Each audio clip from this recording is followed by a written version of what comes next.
यह question rotational mechanics का question है। क्वेश्चन क्या है, यहाँ पर एक प्लेट है जो कि 3v स्पीड से आगे की ओर जा रही है। यहाँ पर ऊपर एक प्लेट है जो कि v स्पीड से पीछे की ओर जा रही है।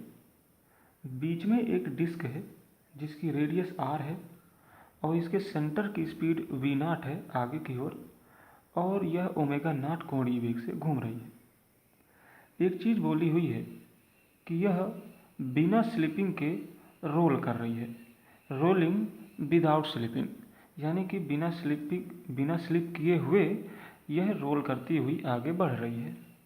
तो हमको v0 की वैल्यू और ओमेगा नॉट की वैल्यू बतानी है।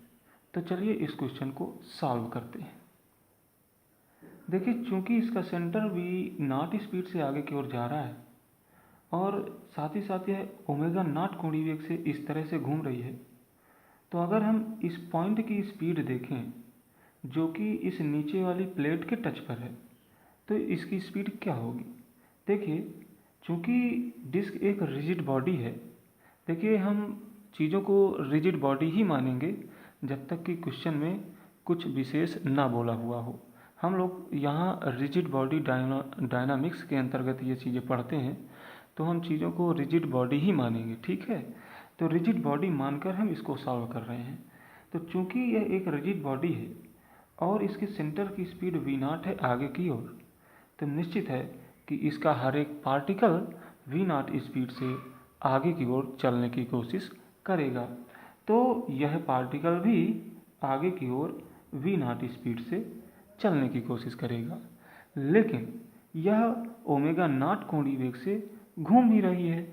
तो घूमने के कारण इसकी एक और स्पीड हो जाएगी इधर ही, जो कि हो जाएगी ओमेगा नॉट इंटू आर। तो इस पॉइंट की जो नेट स्पीड हो गई वह हो गई v0 plus omega not are. अब यह नेट स्पीड 3v के बराबर होनी चाहिए। ऐसा क्यों? क्योंकि कहीं भी स्लिपिंग नहीं हो रही है, यह बिना स्लिप किए हुए रोल कर रहा है। तो अगर बिना स्लिप किए हुए इसको रोल करना है, तो इस पॉइंट की स्पीड जो कि इस प्लेट के टच पर है, इसकी स्पीड इस प्लेट की स्पीड के बराबर ही होना चाहिए। तो इस प्रकार से हमारा यह पहला इक्वेशन बना। अब हम आते हैं इस पॉइंट पर जो कि ऊपर वाले प्लेट के टच पर है। तो इस पॉइंट की स्पीड कितनी होगी। अब देखिए, चूंकि सेंटर v0 स्पीड से आगे बढ़ रहा है और डिस्क एक रिजिड बॉडी है, तो यहाँ पर इसका यह पॉइंट भी आगे की ओर v0 स्पीड से बढ़ने की कोशिश करेगा। लेकिन चूंकि यह ओमेगा नॉट कोणीय वेग से घूम भी रही है, तो घूमने के कारण इसकी एक और स्पीड होगी जो कि इस दिशा पे होगी और जिसकी वैल्यू होगी ओमेगा नॉट इंटू आर। तो इसकी नेट स्पीड क्या होगी। आप देखिए, इसकी जो नेट स्पीड होनी चाहिए वह ऊपर वाली प्लेट के स्पीड के बराबर होनी चाहिए। क्यों? क्योंकि यह बिना स्लिप किए हुए रोल कर रहा है, और बिना स्लिप किए हुए रोल करने के लिए जिस भी चीज़ से यह टच पर है उसकी स्पीड के बराबर ही इस पार्टिकल की स्पीड होनी चाहिए। तो देखिए, यहाँ पर omega not are minus v0 किसके बराबर होगा, v के बराबर होगा। तो यहाँ पर हमारे पास आया दूसरा इक्वेशन। अब हमको v0 और ओमेगा नॉट की वैल्यू निकालनी है। तो हमारे पास दो अननोन्स हैं और दो इक्वेशंस हैं। तो इन दोनों इक्वेशंस को सॉल्व करके हम इन दोनों की वैल्यू प्राप्त कर सकते हैं। तो चलिए इसको सॉल्व करते हैं। देखिए, पहले आप इन दोनों को ऐड कर दीजिए।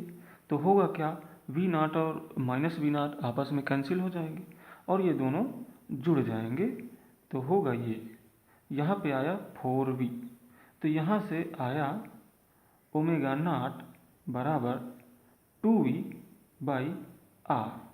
तो यहाँ से ओमेगा नॉट की वैल्यू निकल आए, और अगर हम इसको घटा लें या फिर इस ओमेगा नॉट की वैल्यू किसी भी एक इक्वेशन पे रख दें तो v0 की वैल्यू आ जाएगी। तो मैं करूँ क्या, मैं यहाँ पर पहले वाली इक्वेशन में इसकी वैल्यू रख लेता हूँ, ठीक है। तो रख लीजिए v0 plus omega not R की वैल्यू आप डायरेक्ट रखिए। ओमेगा नॉट आर की वैल्यू यहाँ से आई थी 2v, तो यहाँ पे ओमेगा नॉट आर की वैल्यू मैंने 2v रख ली और यहाँ पे 3v। तो यहाँ से ओमेगा वी नॉट की जो वैल्यू मिली वही मिली 3v माइनस के वी या -2v यानी कि v। तो वी नॉट की जो वैल्यू आई वह आई v। तो इस प्रकार से यह दोनों हमारे आंसर होंगे। तो आपको यह समझ में आया होगा। थैंक्स।